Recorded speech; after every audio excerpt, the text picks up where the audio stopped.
जौन विराम गवल जात बानी ओ विरह की शीर्षक बा कलयुग के आगमन। बाबा आशा ना पड़ी विश्वास बा कि आप लोग को जरूर पसंद आई।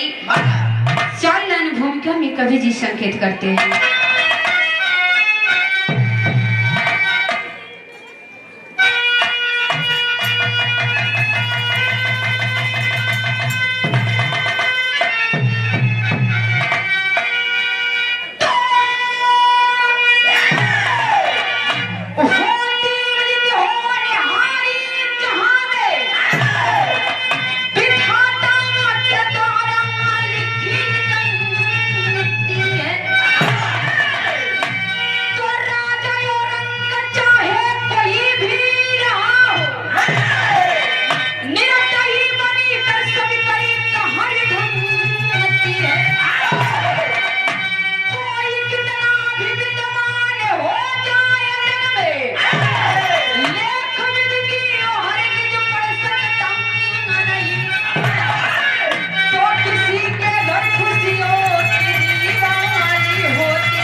संजय यादव हाई कोर्ट एडवोकेट आप तुलापुर के धरती से आप जी के कार्यक्रमों द्वारा 21 रुपए का आशीर्वाद बहुत बहुत नमस्ते बहुत बहुत प्रणाम बताओ गई।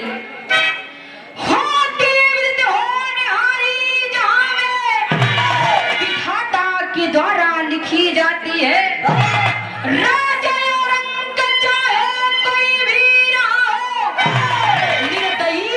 सभी पर कहर ढाती है। कोई कितना भी विद्वान हो जाए जग में लेख विधि की हरगिज वो पढ़ सकता नहीं। लेख विधि की हरगिज वो पढ़ सकता नहीं। लेकिन ए बाबू ई विरह में हमारे कवि जी के हरकत बहुत बढ़िया बा। एक लाइन कवाली के भाव लगता है।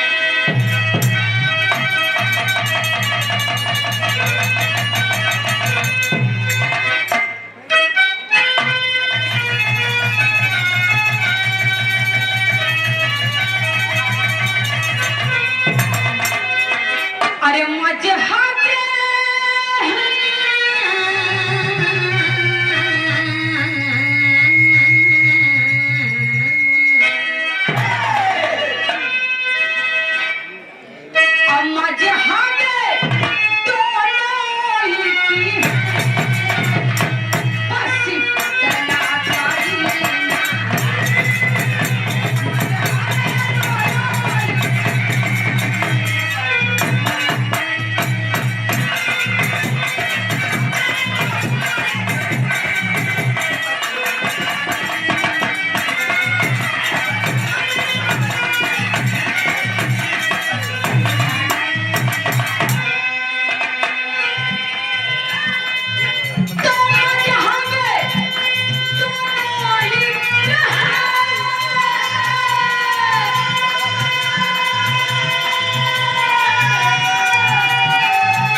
जगत के सुपरस्टार कलाकार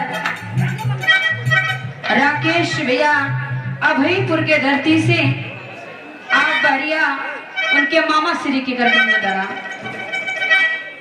आप विनोद यादव विदा शेदाबाद इसको फूलपुर कर्मचारी हैं। आप भैया जी आप मामा जी के करकमलों द्वारा 1 से 1 रुपए का आशीर्वाद 500 के प्रति प्रणाम बा आशीर्वाद की कामना बा।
हे बाबू, ये तो कवि जी के हरकत रहा, और कवि जी कहूँ दूर ना, यह मंच पे हो उपस्थित हवे। भाव में बताओ गए कैसे मास्टर?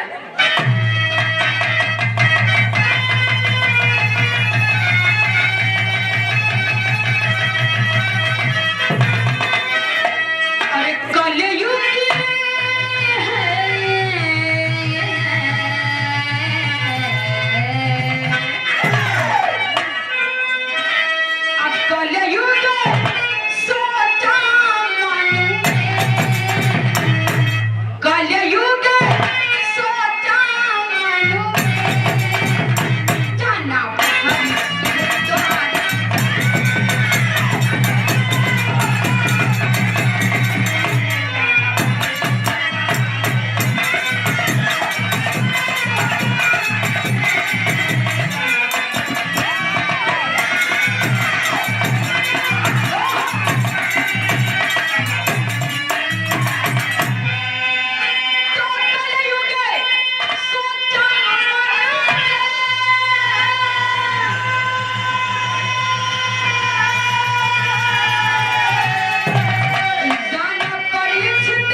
कलयुग सोचा मन में, जाना परीक्षित के द्वारे है। राजा न पहुंचे राजा परीक्षित के दरबार में। राजा परीक्षित के दरबार में कलयुग जब पहुंचते हैं, कहते हैं प्रणाम, आपको दंडवत प्रणाम है। सिर झुकाकर प्रणाम करते हैं। तब जाके राजा परीक्षित कहते हैं कि आखिरकार आपकी आने की आवश्यकता और कारण यहाँ पर जो आप हमारे यहाँ उपस्थित हुए हैं, हमें कारण बताइए। कहाँ कारण तो यह बा कि अब हमार समय आ गए बा। राजा परीक्षित से कलियुग कहलन, भैया सीटी संभाला, कहलन कि हमार समय आ गए बा, अब आपके राज दरबार छोड़ के जाए के पड़ी। तब जाके यही से कहानी की शुरुआत मास्टर नजर आई।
कहानी के समझ ला, कहानी कहवा कह के कर कैसन बा। बात उस समय के है जो ना समय राजा परीक्षित के दरबार में कलियुग गया के हाथ जोड़ के विनती करते हैं कि अब आपका समय समाप्त हो गया है, हमारा समय आ गया है। ए बाबू इतने बतिया के समय सुनते मान राजा परीक्षित डांट कर बोलते हैं कि कलियुग इतनी बड़ी औकात, इतनी बड़ी हिम्मत कि हमारे सामने आकर हमें ही कह रहे हो कि राजा आपका समय समाप्त हो गया है।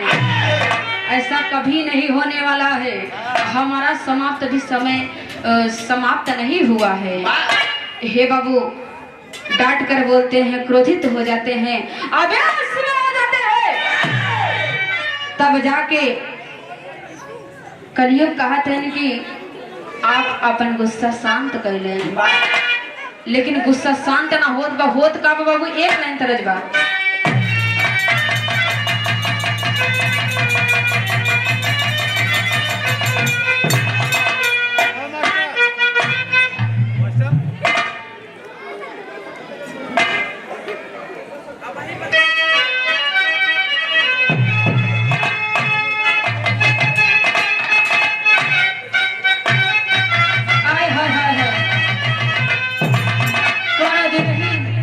अपने दुल्हा से अपन दिल के हाल बतावत कहे सैया तोहरा बिन जियल मुश्किल बा। अरे जब बोलाई हमनिया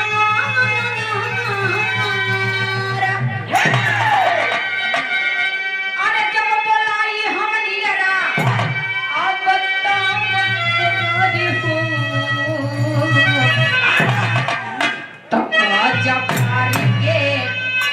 तका जब मार के गुजारिया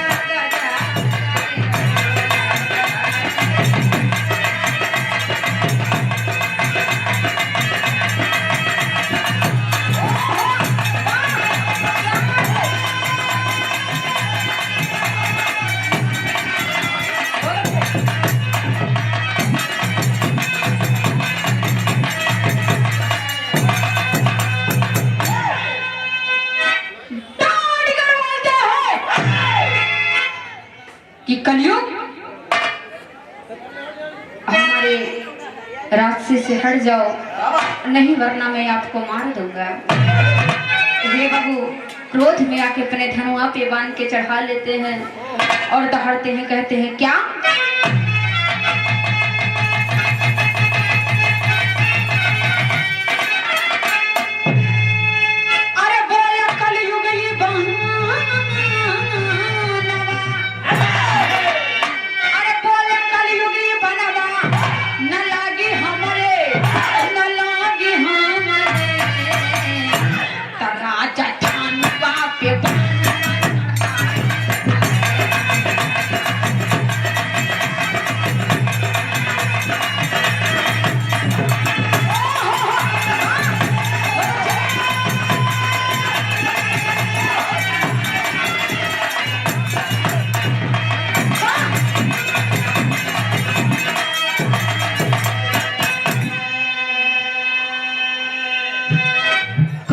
आकर बोलते हैं कि हमारे रास्ते से हट जाओ वरना मैं आपको मार दूंगा। क्या बात है? चौपट समय पूरा हो गया माना बात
बड़े सम्मानित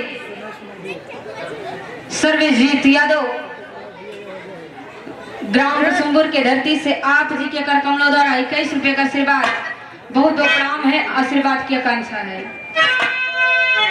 वाह मामा जी, यही बड़े आपके माई के दर्जा दिया जाता है। आप हमारे बिरहा गायक राकेश भैया के मामा जी, तो हमारो मामा बहन हमारे मामा जी की तरफ से आप विनोद यादव आप जी के कर कमलों द्वारा इस भाव को समझते हुए 1 से 1 रुपए का आशीर्वाद 500 के पलगी प्रणाम आशीर्वाद के चाहवा कहना पड़ा।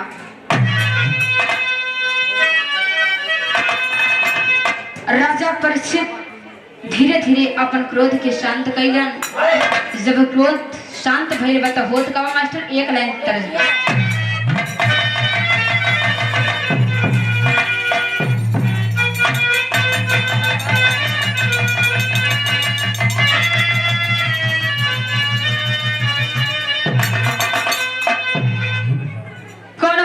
लड़का और लड़की के रिश्ता तय हो गए।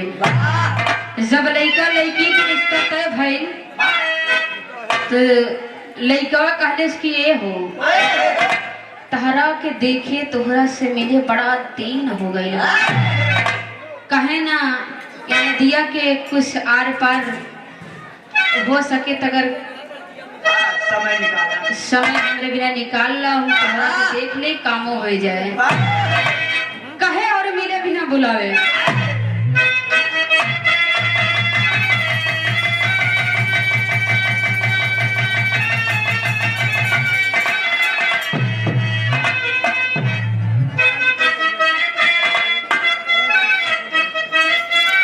कहे गाँव के पछवरवा हे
तब जाके राजा परीक्षित मायूस हो जाते हैं, विवश लाचार हो जाते हैं कि आखिरकार विधाता जो लिखा है वही होगा, उनकी लेखनी को कोई टाल नहीं सकता। कहते हैं क्या हुई मायूस और मायूस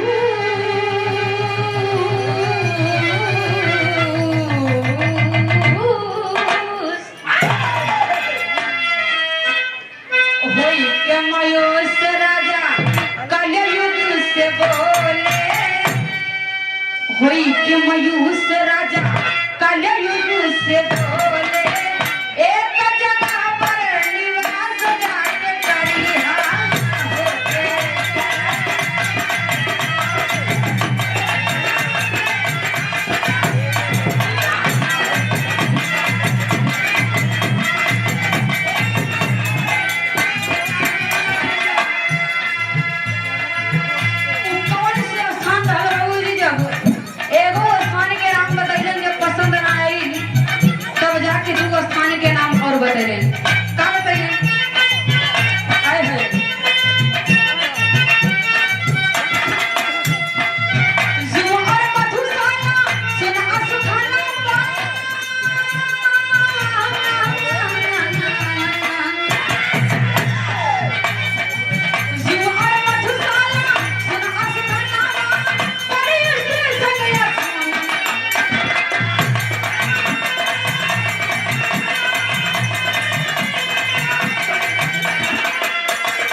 तीसरा स्थान जब पसंद आएगा बा तब देख के बोलन का सोने का मुकुट दे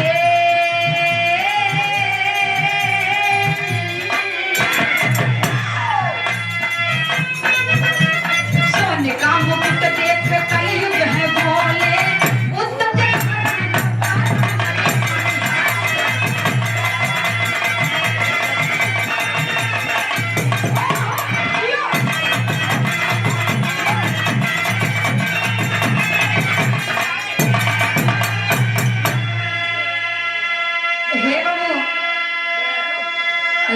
तिसरगा के नाम सुनलन सोना आय है जो सोना वही मुकुट में बाबूजी राजा परीक्षित अपना सर पे मुकुट लगाए रहे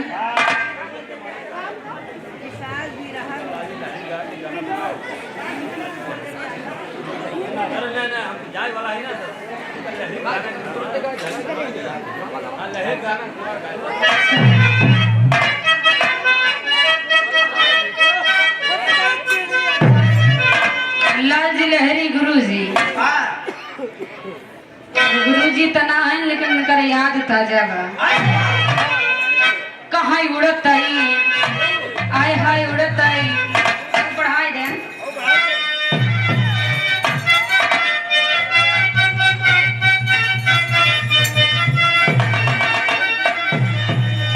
कहाँ उड़त आई चिड़ैया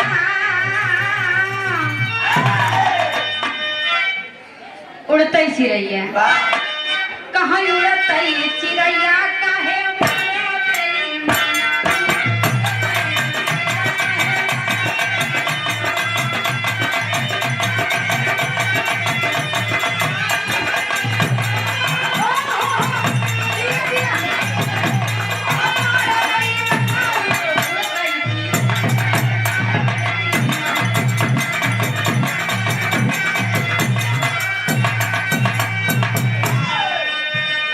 काहे महला पे मरला तू महला पे मरला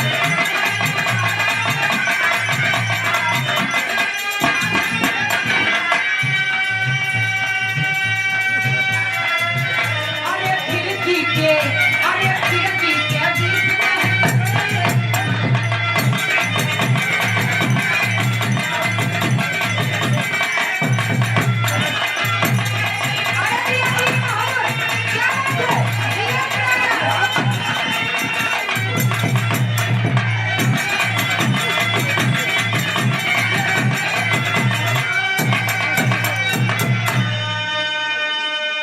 लेकिन जब लेडीज से जब मुकाबला हो जाए लालजी लहरी गुरु जी के कहा नया ना बुरा है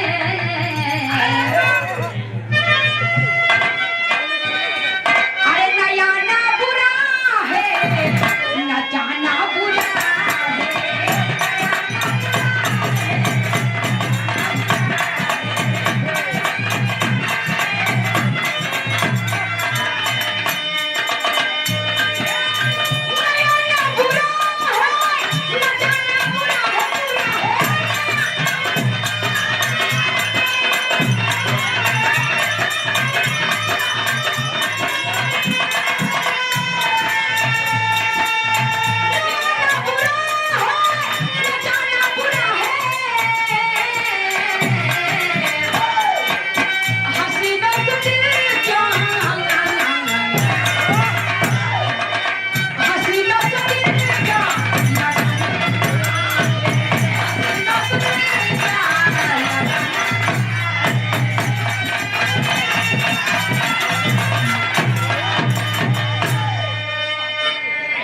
लालजी लहरी गुरु जी का बात रहे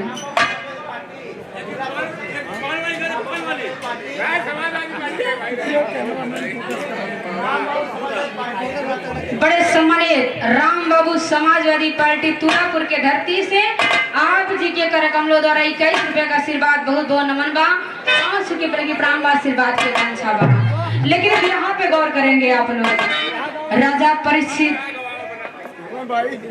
बैठे हुए हैं, तीसरा स्थान बताते हैं और या तो फिर आप सोने में रह सकते हो। और जब सोना के नाम सुन लें कलयुग तो खुशी के मारा बाबू जी समाते ना बा कि बारे विधाता देवेला तो छप्पर फाड़ के देवेला, लेवेला तो थप्पड़ मार के लेवेला।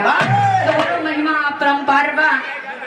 हे बाबू जाके राजा परीक्षित अपना सर पे मुकुट लगाए रहे, वही मुकुट में जाके सवार हो गई। जब सवार हो गई तब ही कलयुग आ गई बा। यही से कहा गया बा कि थोड़ी थोड़ी बात पे इंसान से लड़ाई हो जाती है। कैसे मास्टर कहना पड़ा।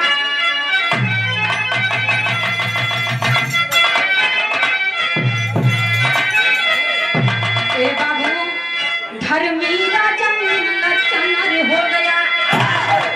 अरे धर्मी राजा लाचार हो गया।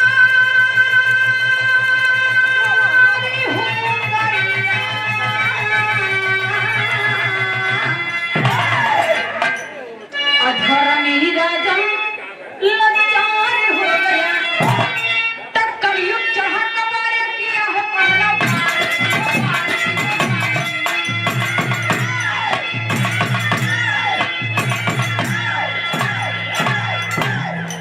धर्मी राजा लाचार हो गया। कलयुग जहाँ कबारे किया है पहला बार, धर्मी राजा लाचार हो गया। ये बाबू राजा लाचार हो जाते हैं, उनका बुद्धि ना काम कराता। शिकार खेलने के लिए जंगल की तरफ बढ़ चलते हैं। जोना समय शिकार खेलने के लिए जाते हैं, उस समय जब जंगल में प्यास लागल बा तो होत का मास्टर एक लाइन तरज बा।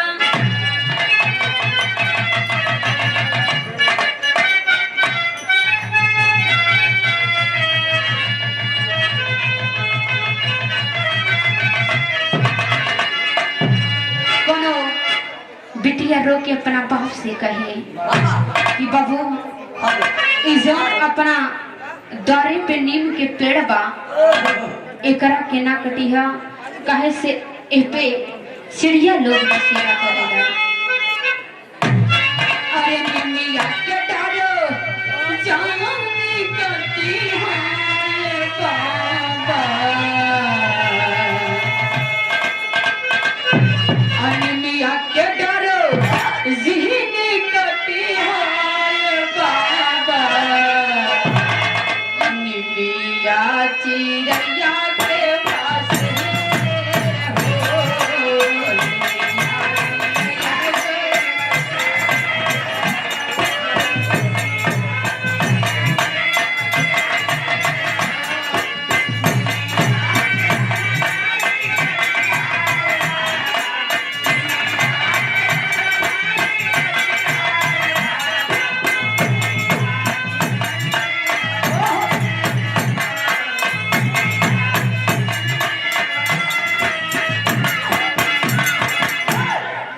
हो तभी न सारो सब चिड़िया उड़ी गई है।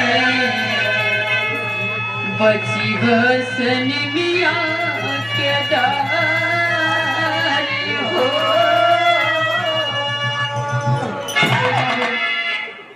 लेकिन भाव में बतावल गई शमीक मुनि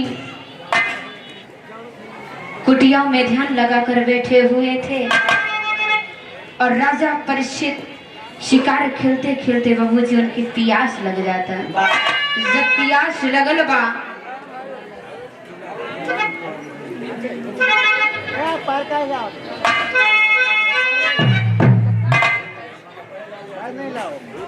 बड़े सम्मानित बड़े लाल यादव तुलापुर के धरती से आप जी के कर कमलों द्वारा 21 रुपए का आशीर्वाद बहुत बहुत नमस्ते बहुत बहुत प्रणाम।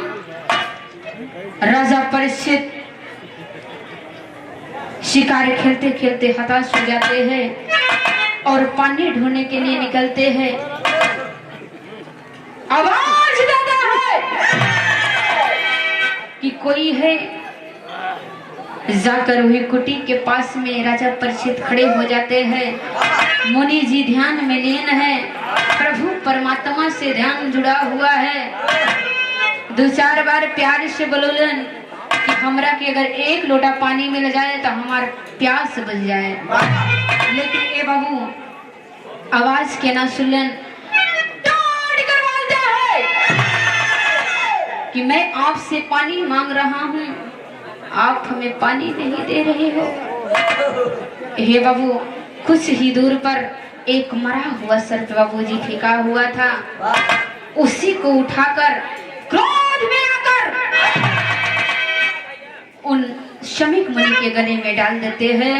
जौना समय मुनि जी के गले में पड़ल बा सरफ, जब उनकर बेटवा आवा था श्रृंग ऐलन देखलन,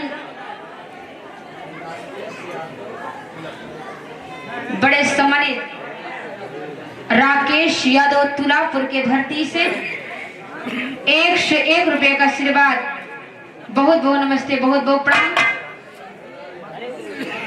बड़े सम्मानित संत लाल यादव तुलापुर के धरती से आप जी के भैया जी के द्वारा 101 रुपए का आशीर्वाद, बहुत बहुत नमस्ते, बहुत बहुत प्रणाम।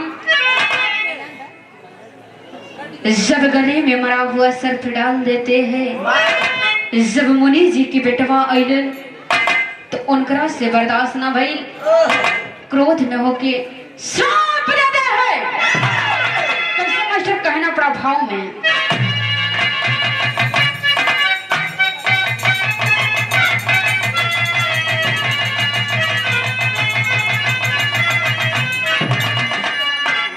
ऋषि पुत्र देखो जब पिता के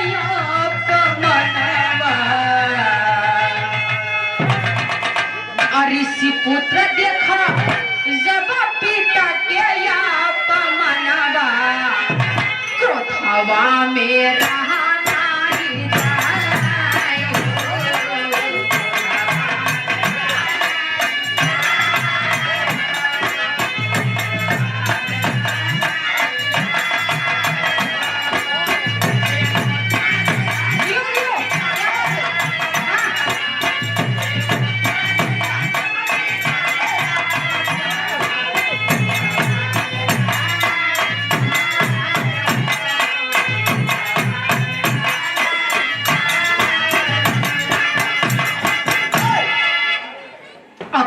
हवा में सापा दिया जिसे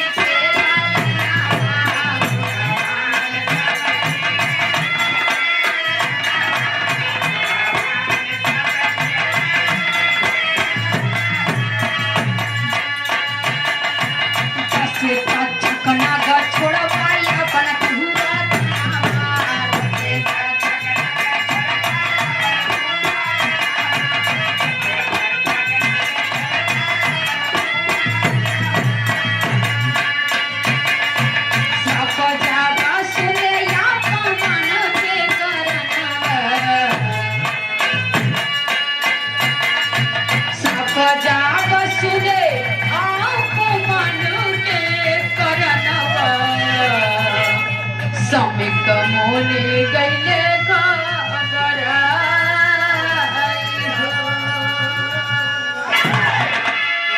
हे बाबू, समीक मुनि घबरा जाते हैं और अपने बेटवा के कहलन, बेटा ये तू उचित ना कैला, हम ज्ञानी महापुरुषन के कर्म होला धर्म होला कि भूले भटके राही को सत्य मार्ग दिखाना, अच्छाई की बात बताना, ये हमारा कर्म धर्म कहलाता है, लेकिन तुमने तो श्राप दे दिया। हे बाबू, राजा परीक्षित के श्राप देता है कि जो भी हमारे पिताजी के गले में मरा हुआ सर्प डाला है, आज से 7वें दिन बाद उसे तक्षक नाग डसेगा और उसकी मृत्यु हो जाएगा। कहना पड़ा पहपड़ के लाइन में मास्टर।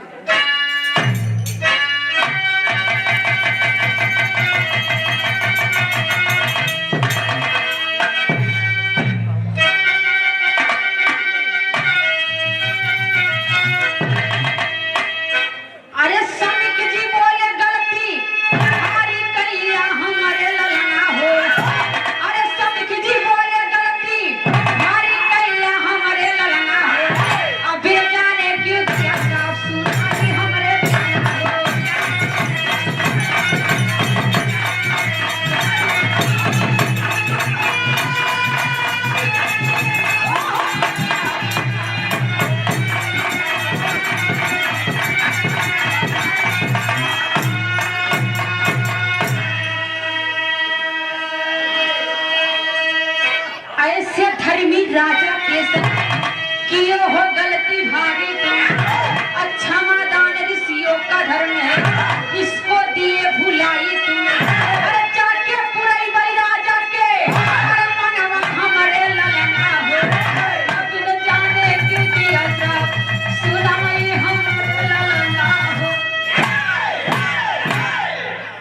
हे बाबू अपने बेटवा के समझैलन।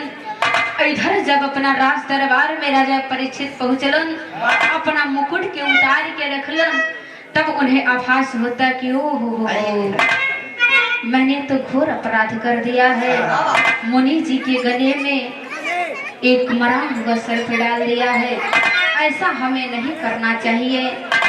और उधर शमीक जी अपने श्रृंग बेटवा के समझावत हुए और इधर से क्षमा मांगने के लिए राजा परीक्षित जैसे ही अपने राज दरबार से निकलते हैं, उसी समय शमीक मुनि उनके दरवाजे पर मिल जाते हैं और राजा परीक्षित उन्हें दंडवत प्रणाम करते हैं कि प्रभु हमें माफ कर दीजिए, हमसे बहुत बड़ी चूक हो गई है, बहुत भारी गलती हो गई है, हमका माफ कर दा। सुना श्राप तो जौन मिल गई बा, लेकिन हम एकरा के वापस तो ना ले सकीला, लेकिन आपके इस श्राप से मुक्ति पावे के बिना रास्ता जरूर बता सकता। बतावल गए का आधा के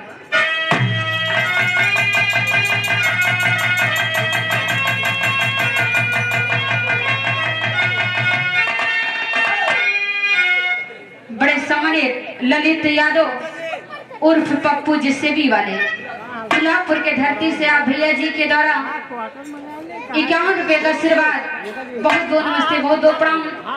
आए हाय हाय हाय हाय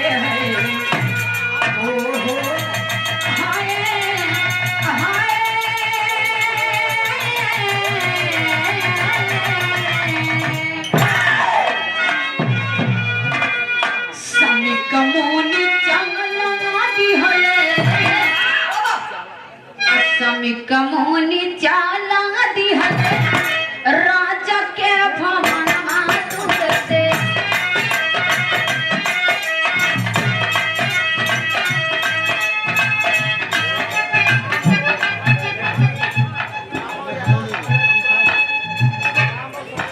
बड़े सम्मानित राम बाबू यादव समाजवादी तुलापुर के धरती से आप जी के द्वारा 21 रुपए का आशीर्वाद। जय बाबू कमोनी चाला दिहल राजा के भवन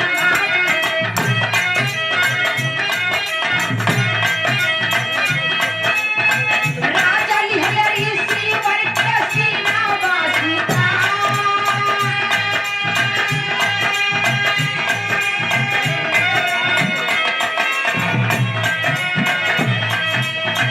बोले राजा छापा कइबा हमर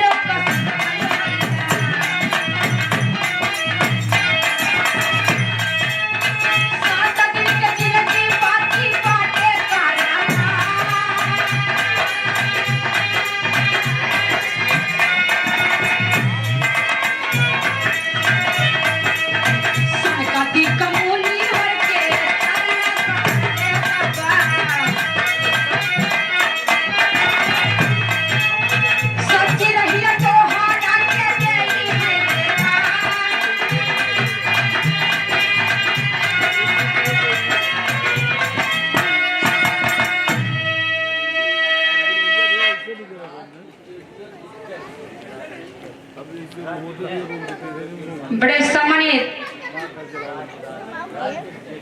राज डिजिटल स्टूडियो वीडियोग्राफिक आप भैया जी के गुड़वा थाना थरवई थाना आप भैया जी के तरफ से 51 रुपए का पुरस्कार 52 बता नहीं 52 रुपए का आशीर्वाद, बहुत बहुत राम आशीर्वाद के कांक्षा बा। कागज एक एक रुपया के कीमत होता है, 1 से 1000 बनते हैं और 1000 से बतावल गई। जाके शमीक मुनि के चरणों पे प्रणाम करते हैं, कहते हैं प्रभु हमें माफ कर दीजिए, हमसे बहुत बड़ी गलती हो गई है। तब जाके राजा परीक्षित के बतावल गई कि अगर आप के मुक्ति पावे के बाद श्राप से, तो आपके गुरु से ज्ञान लेना होगा। जब आप गुरु से ज्ञान लेंगे तब जाके राम का दीदार होगा। जब राम के दीदार हुई तो इस 7 दिन जीवन में भक्ति भाव भजन का के प्रभु के सत्संग का के अपना जीवन के व्यतीत करे। हाँ, यह हमारे बिरहा के शीर्षक रहल। आखिरकार ई धरती पे जे अच्छा करेला ओकरा के अच्छा फल मिलेला, जे बुरा करेला ओकरा के बुरा फल मिलेला। एक समय होला जब लड़का पैदा होवेला तो लोग धूमधाम से खुशी मनाते हैं, सोहर गवाते हैं, डीजे बजवाते हैं, तरह तरह से पैदाइश से लेकर जब तक बड़ा होता है तब तक बाबूजी उसकी बर्थडे मनाया जाता है। तरह तरह से इस कलयुग में बाबूजी मनाया जाता है। लेकिन उसी तरह से जब इस धरती पे उलैका सयान भइलस, फिर सयान के बाद बुढ़ा गई, बुढ़ा के जब ओकर मरे के अवस्था आ गई तब वो कहे परमात्मा ए विधाता अब हमार बुढ़ाई कैसे पार हो। तब भगवान कहन बेटवा अब तहार बुढ़ाई कैसन पार होई, जवानी में तो तू हमरा के भूल गइल रह, अब बुढ़ाई गेला तो हमरा के कहत है कि भगवान हमार बुढ़ाई पार करा। अगर यह बतिया पहले याद कैले रहता तो तहार बुढ़ाई आराम से कर जाएगा। कहना पड़ा खड़ी के भावा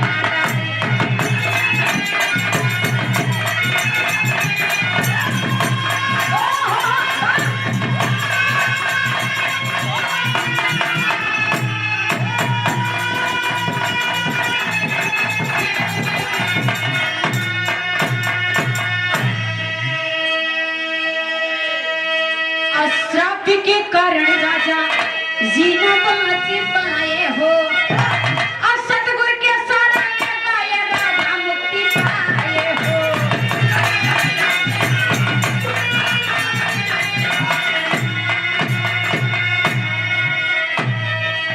ए बाबू कलयुग के प्रभाव से निर्बल होएगा सारी नागारी, कलयुग के प्रभाव से निर्बल होएगा सारी नागरी, लेखनी अटल विधाता के हुक्म डारे।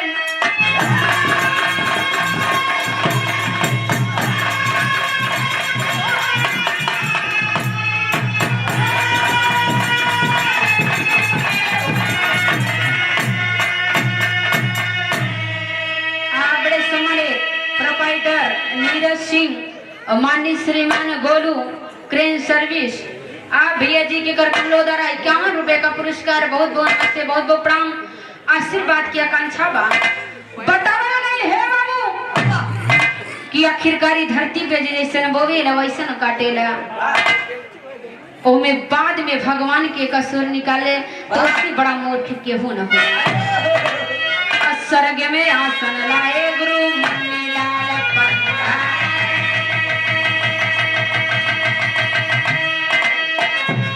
कथन किए हैं भोजराज मां शारद की बलिहार।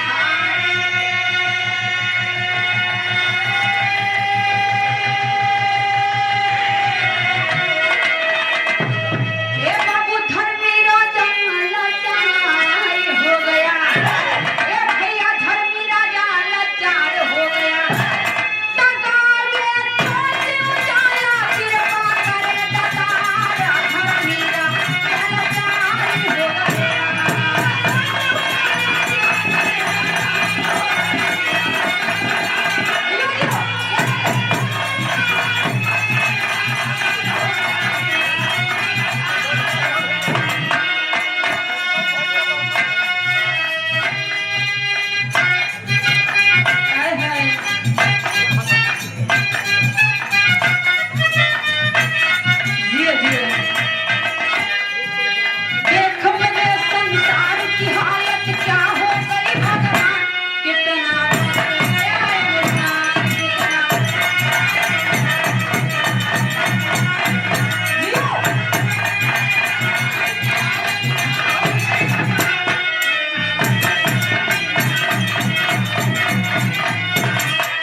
सूरज भैया के लिए।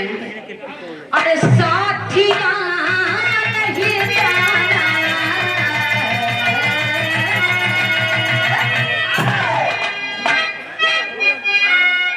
अगर आप लोग ना होते तो ये गावल बजाना सब बेकार रहा है।